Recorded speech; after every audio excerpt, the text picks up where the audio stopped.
So there is nothing more for me to say than yes. I have to say yes.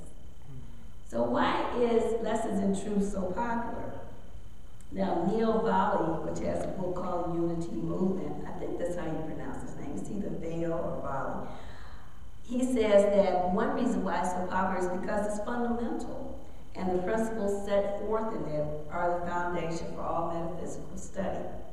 And a long time ago, when I first got into Unity and going to a Unity church, one of the members asked the minister, why don't you do A Course in Miracles?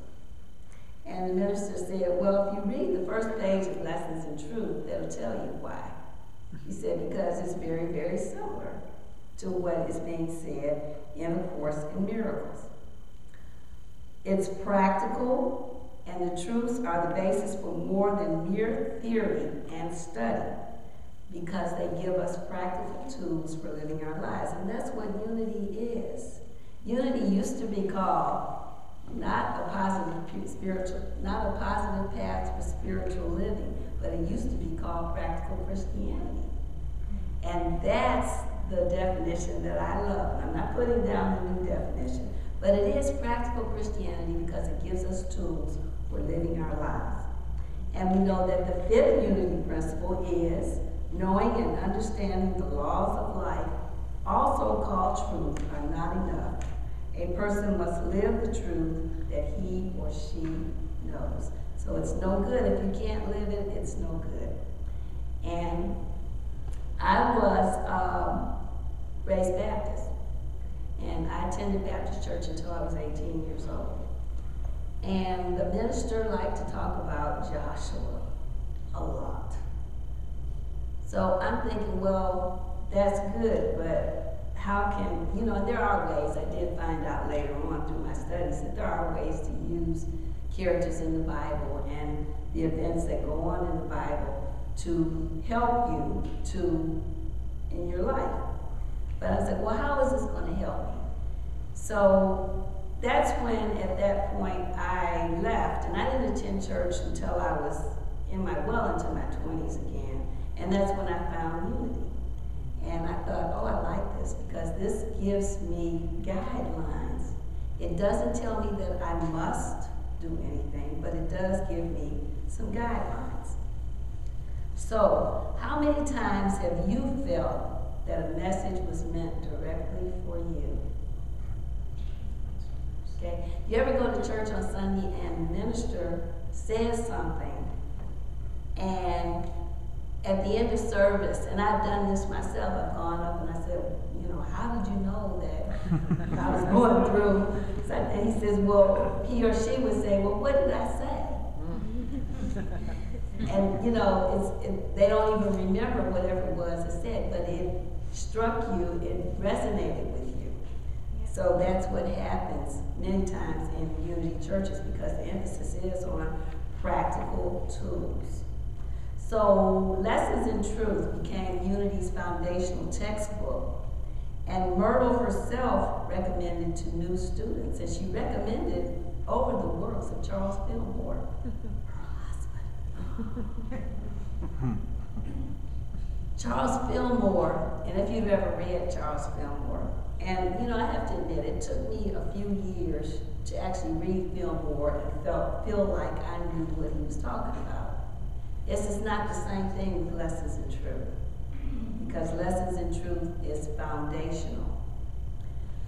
It was so popular that from 1933 to 1968, not too long ago, the school, Unity School of Christianity, that's what it used to be called, would set aside 1 week every September devoted to studying just Lessons in Truth.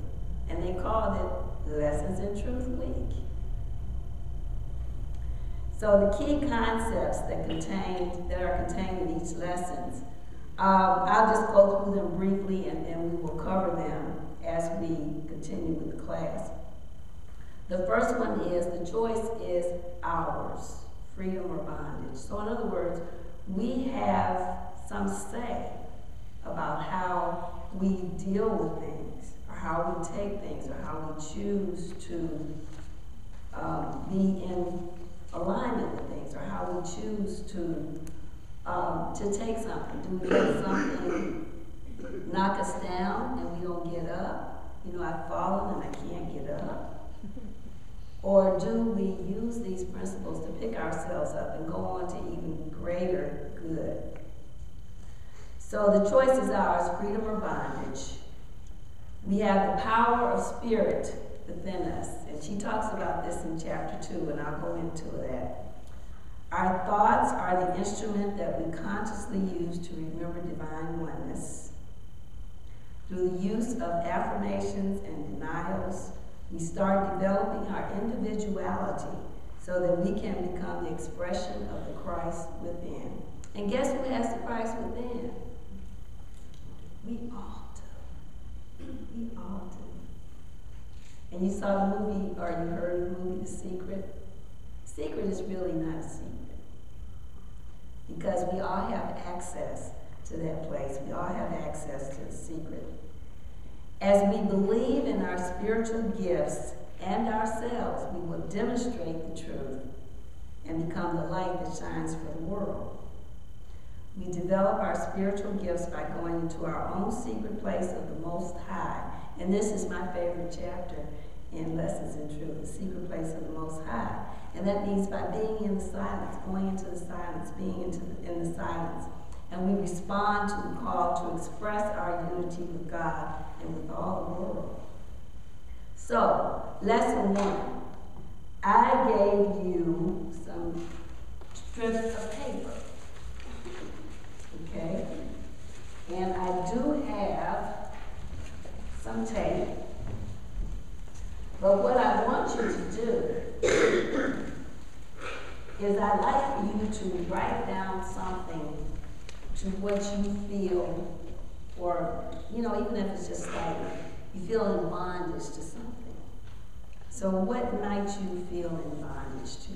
I'd like for you to write that down. And then I'd like for you to tape it together so that you have these. Remember making these as kids? Boy, did I have fun. I wanted to do some more, but I didn't want to spend too much time. So write it down and then fold it up so that you have a link in the chain. No, I'm talking about what exactly do you mean by bondage? Something that's holding you back. Okay? So perhaps you be in bondage, and a lot of people talk about this time of year. Perhaps you feel in bondage because you don't have, your health is not the greatest. Or some people feel that they're in bondage because of circumstances in their life. I can't because. So what things do you feel that you are being held in bondage to? And I want you to write that down, and as the tape goes around, I should have had two. We're going to put these together. And then after we put it together, and I'll just continue to talk while we're doing it. And when we put it together, what we're going to do is we're going to break the chain, come out of the bondage, okay? So what would you like to be released from? It doesn't have to be anything major. It can be something small that perhaps you feel may be holding you back or may be presenting an obstacle to your growth. So what I'm going to do is while we're doing that, and then at the end, before we go into chapter 2, we're going to break those. So what we mean, bondage or liberty? Which one? When we are in bondage, we have made a decision to engage in useless and unnecessary suffering. Now that's a Buddhist term, but it does apply. Useless and unnecessary suffering. So what are our steps to freedom? Our steps to freedom are we lay aside or let go. So just release whatever it may be. We be willing to become as a child. letting go of preconceived notions and conditioning. So if you ever notice little children, and I know, some of us